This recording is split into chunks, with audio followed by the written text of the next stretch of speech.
Sir வணக்கம் sir. Raghavan sir. Sir வணக்கம். வணக்கம் வணக்கம் வணக்கம். வணக்கம். ஸோ நம்ம உங்களோட வாழ்க்கை மிலிட்டரி வரைக்கும் பார்த்தோம்.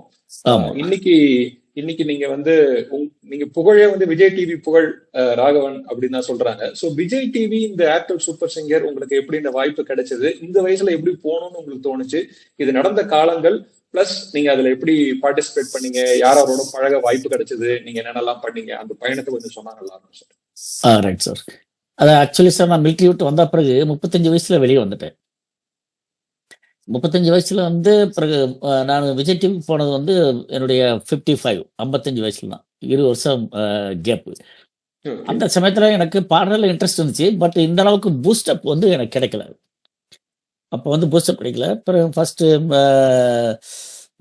ரசிகன் என்ற ப்ரோக்ராம் வந்து என்னைய ஃபர்ஸ்ட் அறிமுகப்படுத்துனது கலைஞர் டிவியில் ரசிகன் என்ற ஒரு ப்ரோக்ராமில்.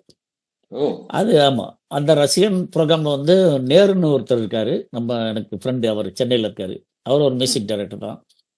அவர் தான் கூப்பிட்டு ஃபேஸ்புக்கில் நான் கொஞ்சம் ஆக்டிவாக இருந்தேன் 2015. அப்போ ஏர்டெல் இந்த சூப்பர் சிங்கர் போயிட்டு வந்த பிறகு கொஞ்சம் ஆக்டிவாக இருந்ததுனால அவர் அதுக்கு முன்னாடியே கொஞ்சம் கொஞ்சம் இந்த பாடுறவங்களை கொஞ்சம் லிங்கப் பண்ணி யார் நல்லா பாடுறாங்க அப்படின்னு சொல்லி அவர் ட்ரேஸ் அவுட் பண்ணி இந்த மாதிரி அரபுக்கோட்டையில் ஒருத்தர் இருக்காரு ராகவன்றவர் அப்படின்னு சொல்லிட்டு இப்போ ட்ரேஸ் அவுட் பண்ணி 2015 முன்னாடியே அந்த ரசிகன் ப்ரோக்ராமில் கலந்துக்க வச்சார்.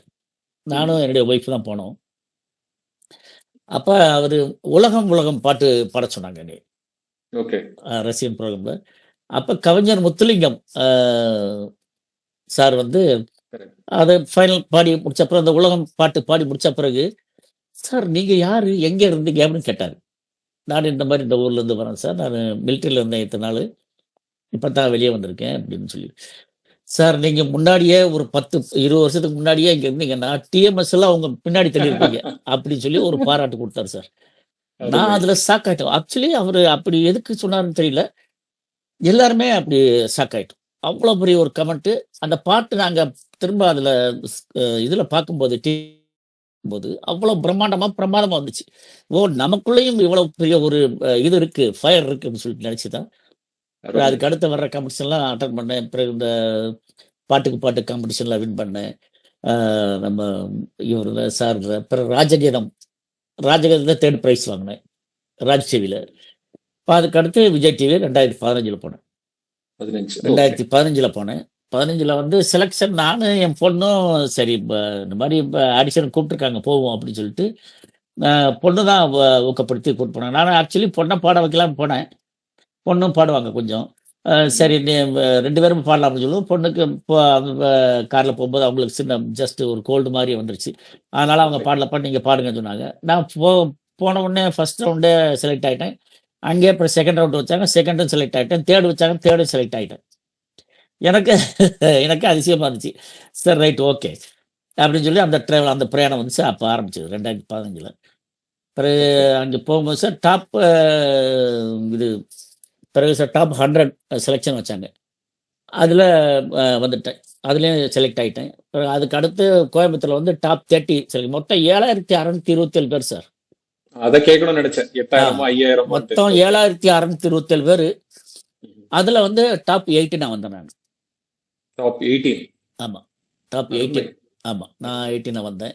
ஏன்னா ஏஜும் ஆயிடுச்சு. அப்போ கொஞ்சம் ஏஜுன்றது கிடையாது.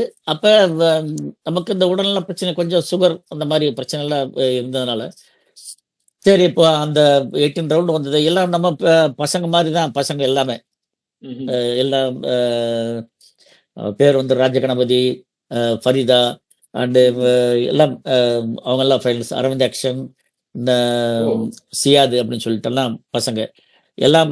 பிறகு அதுக்கு அடுத்து இருவேன்னு சொல்லிட்டு நம்ம தூத்துக்குடி பையன் அவரும் வந்தார். எல்லாருமே ஒன்றா ப்ராக்டிஸ் பண்ணிட்டு செஞ்சுட்டு பாடிட்டு நல்லா கலால பார்த்தா போச்சு. ஒரு 7-8 மாதம் அதில் ட்ராவல் பண்ணேன் சார், அந்த விஜய் டிவி சூப்பர் சிங்கரில். அதில் ஒரு நல்ல ஒரு ஃப்ரேம் கிடச்சிது. அது மூலமாக எனக்கு வந்து மலேசியாவில் பாடுறதுக்கு உண்டான வாய்ப்புகள்லாம் கிடைச்சது. மலேசியாவில் போய் இப்போ ப்ரோக்ராம் பண்ணுற வாய்ப்பு, அப்போ நம்ம சீனிவாஸ் சார் அங்கே சென்னையில் கொடுத்த வாய்ப்புகள் இருந்துச்சு. அப்புறம் அந்த மாதிரிலாம் பாடுறதுக்கு உண்டான வாய்ப்புகள் நிறைய கிடைச்சது ப்ரோக்ராமில். இப்போ அது போனோம் சார். நம்ம ஃபர்ஸ்ட் வந்து நான் டாப் 30 செலெக்ஷன் தான் அங்கே ஷூட்டிங் நடக்கும். ஓகே. அதாவது 100 பேர் செலக்ட் பண்ணிட்டாங்க. அந்த 100ல டாப் 30 செலெக்ஷன் வந்து கோயம்புத்தூர்ல லீ மெர்டின் ஹோட்டல்ல நடந்துச்சு. ம்ஹும். அப்ப எல்லாரும் பாடினாங்க. நம்ம என்னைய பாடுற கூப்பிடவே இல்லை. நான் கடைசி வரைக்கும் வெயிட் பண்ணிட்டு இருந்தேன். ஏன்னா நமக்கு ஒருவேளை வயசாச்சு, அதனால இப்ப லிஸ்ட்ல இருந்து அவுட் பண்ணிட்டாங்களோ ரிமூவ் அப்படின்னு பண்ணிட்டாங்களா? நானு ஒய்ஃபும் எல்லாம் பார்த்துட்டு ஒரு இதாத்தான் டவுட்லயே உட்காந்துருந்தோம். எல்லாரும் பாடுறது கை தட்டிட்டு செஞ்சுட்டு அப்படியே இருந்திருந்தோம். பிறகு கடைசியில் ஒரு 90க்கு மேல தான் என்னை கூப்பிட்டாங்க. 92வது ஆள் நினைக்கிறேன் நான். ஓகே. 92வது ஆள். 90 பேருக்கு நான் கைத்தட்டியே இருந்திருக்கேன் காலையில். ஆமா, அந்த மாதிரி 92வது ஆளும் நான் போனேன். ராகவன் அப்படி கூப்பிட்டாங்க, சரின்ட்டு போனேன். நான் ஏன்னா ரொம்ப டைம் வந்து அதை ப்ராக்டிஸ் பண்ணது. என்னுடைய நண்பர் துரை இருந்தார், என் கூட ஆர்மியில் இருந்தவர். நான் சொன்னேன் இல்லையா, 2 பேரும் நாங்கள் ஆமாங்க. ஜபல்பூரில் ஒன்றா சுற்றிட்டு இருந்தோம். அவர் திருநள்ளாறு தான். அவரும் அங்கே பாண்டிச்சேரி அது பக்கத்தில் வந்தார் அங்கே செலெக்ஷனுக்கு. அதுக்கடுத்து கோயம்புத்தூருக்கும் வரும்போது அவர் வரல. இந்த நடக்கும்போது செலெக்ஷன் நடந்துட்டு இருந்துச்சு. பிறகு நான் பாடினேன்.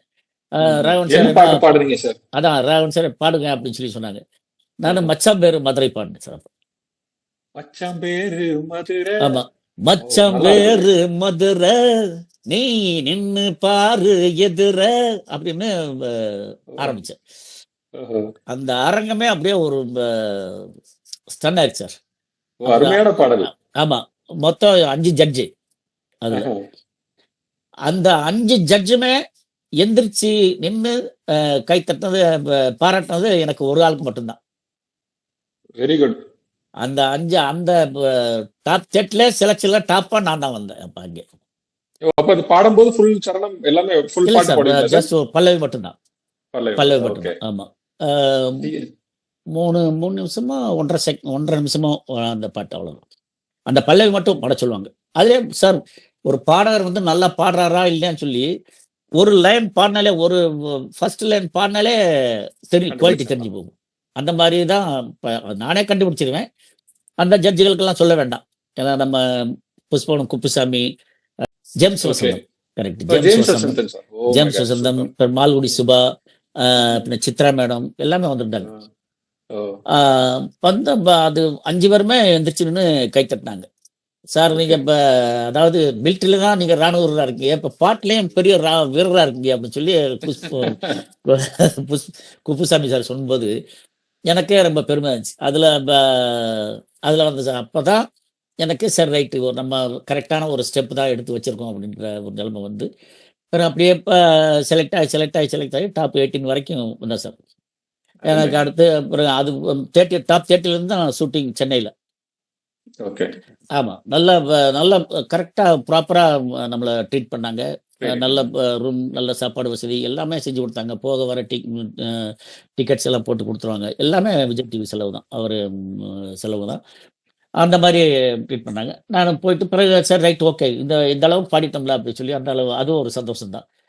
அப்படி பாடிட்டு வந்து அதுக்கு அடுத்து நிறைய ப்ரோக்ராம்ஸ் சார் இங்கே ஃபுல்லா அந்த மற்ற வெளியில வந்து ப்ரோக்ராம்ஸ் எல்லாம் நிறைய போக ஆரம்பிச்சேன். அந்த அதாவது ஜெட்டில் ஃபேமிலியா வந்து அருமை அருமை. இல்ல, இந்த நீங்க செலக்ட் பண்ண பாடல் ஐ திங்க் இப்ப நம்ம சிஎம் விஜய் அவரோட பாடல் மதுரை படத்துல வித்யாசாகர் மச்சான் பேர். ஆமா சார், ஆமா. மச்சான். பறக்க கட்டி பறந்து வரும் 2 காலு பறகடிச்சா பாட்டு வரும், முறையடிச்சா அட்டை வரும், கட்டி வெள்ளம் ஒன்னா பார்த்தா கட்டை ரொம்ப கூட வருமே.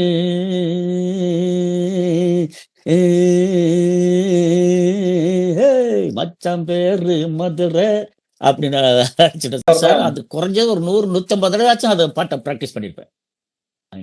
ரொம்ப எப்படியாச்சும் நல்லா. ஒரு சாதிக்கணும் அப்படின்ற ஒரு நம்ம டிவியில நான் ஒரு பிளேபேக் சிங்கர் ஆகணும்னு தான் என்னுடைய எய்மை. அது போக நல்ல கம்போசர் ஆகணும்ன்ற எய்ம் வந்து அதுக்கப்புறம் தான் வந்துச்சு. ஏன்னா எனக்கு தானா பாட்டு டியூன் வந்து உள்ள இருந்து உருவாச்சு. வரும் சார். இப்போ நீங்க சப்போஸ் ஒரு லிரிக்ஸ் எழுதி கொடுத்தீங்கன்னா அதை வந்து பாட்டு வடிவில் நான் பாடிடுவேன். அருமை. அந்த அதுதான் மாதிரி அடுத்து கேட்கணும், அடுத்து அதான் கேட்கணும்னு நினைச்சிருக்கேன்.